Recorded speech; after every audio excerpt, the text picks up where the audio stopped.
The phrase sex cult is a relevant topic at the moment, given the exposure of NXIVM just outside Albany, New York, and the allegations against singer-songwriter R. Kelly. But what exactly is a sex cult, and how do they differ from other forms? Before we dive into this grim topic of exploitation and malice abuse, let's look at what a cult is. A cult is defined as a group or system of devotion directed towards a particular figure or object. This can be complex, as it may refer to a cult of personality, a doomsday cult, or a group of misled teenagers that get talked into doing bad things by a failing musician. Cult specialist Rick Ross states the destructiveness of groups called cults varies by degree, from labour violations, child abuse, medical neglect to, in some extreme and isolated situations, calls for violence or mass suicide. He also makes the observation that the generic definition of a cult can even refer to everything from Barbie doll collectors to so-called Trekkies and die-hard Elvis fans. Extreme examples of cults include Om Shinrikyo, the People's Temple and Heaven's Gate. New members may join in a seek for the truth, to get closer to a religious figure, or through their disillusion with normal society, the key being that they tend to be in search of something. The Washington Post spoke to a previous member of a cult referred to as Children of God, a doomsday cult with a very dark secret, about how he came to join such a group. While at a Detroit art museum, he spotted a man preaching to strangers. I went up to him and I said, "I'm looking for a way to serve God." The man talked about the group's work and lifestyles. Alexander was sold on the spot. It was like click, I knew that was what God had in mind for me. The Children of God was the 1970s form of the still practicing religious group, the Family International.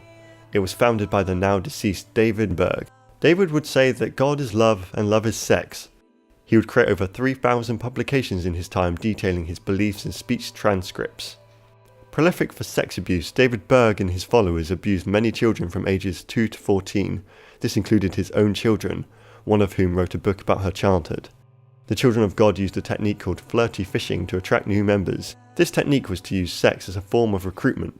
Justification for this not so subtle prostitution was that if God is love, and Jesus is the physical embodiment of that love, then as Christian recipients of this love, they have the responsibility to pass on this love. Which kind of sounds like an STD, passed down from God to Jesus to fishy flirters and onto the general public.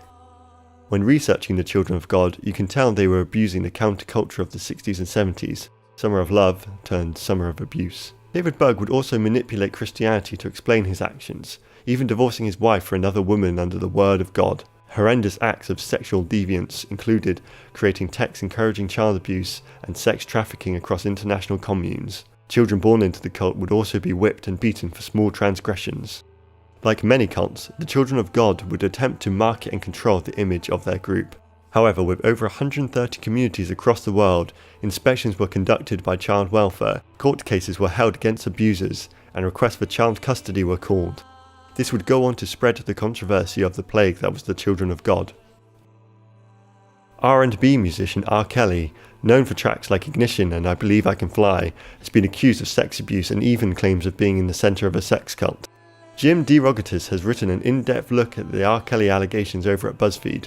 Former members of Kelly's inner circle said women live in properties rented by Kelly in Chicago and the Atlanta suburbs, and he controls every aspect of their lives. A parent whose child lives with Kelly said, "It was as if she was brainwashed. She looked like a prisoner, it was horrible."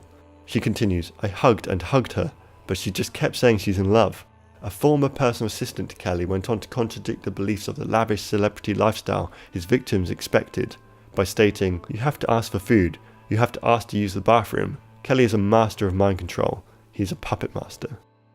Many of the cases begin with the impression of a musical relationship with a successful celebrity, only for parents to lose contact with their daughters. The article goes on to question whether these women are at the hands of an over-controlling womanizer or a secretive cult of abuse. The interviewees list details that create a pattern of behaviour. These details include a 31-year-old den mother who trained newcomers, physical abuse against girls that break rules set by Kelly, and what appears to be the grooming of teenage girls. Almost exactly a year after the BuzzFeed article, R. Kelly released a single titled I Admit, in which he confesses to a number of social wrongdoings but with no mention of illegal confessions. It was seen as a 19-minute self-defense, or a straight trolling.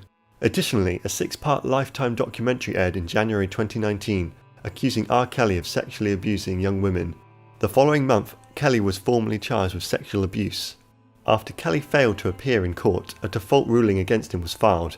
However, Kelly has since responded that his illiteracy was the reason for this, and the case has been reinstated. Another current topic in so-called sex cults is NXIVM. Recent exposure alleges cult activity with a core value based around sex and abuse. According to a Forbes cover story, the founder Keith Raniere attracted thousands to the group's headquarters. The group offered self-help courses with the promise of life-transforming results. However, many attendees would see a darker side to the group. Forbes published another article back in 2003 about Raniere, revealing the bold claims about his abilities in self-help and even curing diabetes or scoliosis. Forbes appears fairly convinced of Raniere's cult of personality group back in 2003, however the hard shell of this group had yet to be cracked.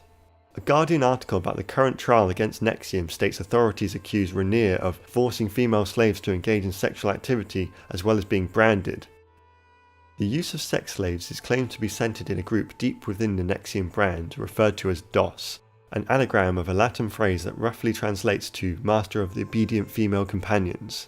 The sole purpose of DOS within NXIVM is allegedly to groom young women into becoming Raniere's sex slaves. The pattern of recruitment seems to take advantage of young actresses or other aspiring creative arts professionals, with promises of career incubation, not dissimilar to R. Kelly accusations involving young female musicians. Amongst the many thousands of followers, famously the group inducted Alison Mack of the TV show Smallville, with accusations of recruiting new female members, allegedly forcing them into strict diets and eventually sex trafficking.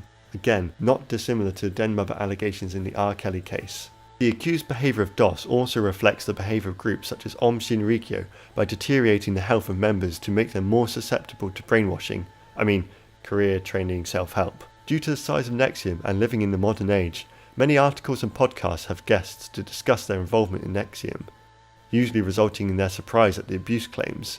This is because of the structuring and size of such a cult. Some people will only attend self-help groups and leave, only to realise their $2,500 a week fee was funding a deeper, darker truth. One notable article by journalist Brock Wilbur on Paste magazine reveals that NXIVM also used a digital facade of a publication to recruit members.